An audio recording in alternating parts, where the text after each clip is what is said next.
Just for profit? Let me share something. Nung una, akala ko simple lang. Like most business owners, I started my business para kumita. Pero hindi naman pala ganun kasimple, anak. May deeper meaning pala. Like, there was this whole other layer of meaning na hindi ko nakita agad. Ganyan si Tess. May customer siya na single mom na sobrang thankful kasi natulungan daw siya ng products niya.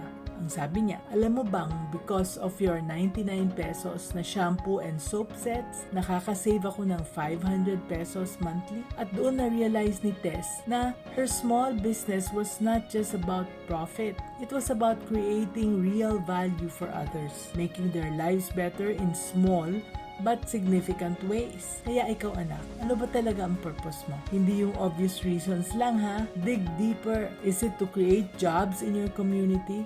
Is it to solve a problem that matters to you?